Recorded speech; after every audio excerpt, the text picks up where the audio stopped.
அப்போஸ்தலர் நடவடிக்கைகளின் புஸ்தகம் 13ஆம் அதிகாரம் 22ஆம் வசனம்.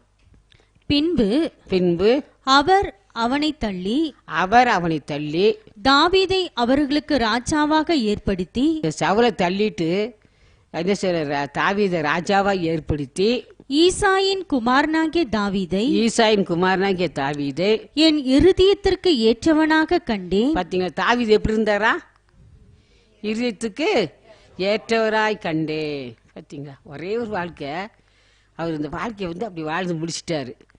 தாவீது என்ன செஞ்ச, இருதயத்துக்கு ஏற்றவராய் கண்டே, எனக்கு சித்தமானவைகளை எல்லாம் கர்த்தருக்கு சித்தமானவை எல்லாம் அவன் செய்வான் என்று அவனை குறித்து சாட்சியும் கொடுத்தார். அவனுடைய சந்ததியிலே 23 அவருடைய சந்ததியிலே தேவன் தமது வாக்குத்தத்தத்தின்படியே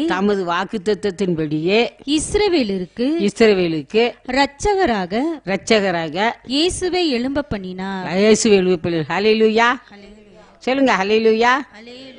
கத்து பாருங்க, அவர் உண்மையா இருந்ததுனால தாவீது சந்ததியில தான் இயேசு கிறிஸ்துவை எழும்ப பண்ணினார். ஹல்லேலூயா ஹல்லேலூயா. நம்ம வாழ்க்கையில் ஆண்டவர் சொல்ல முடியுமா?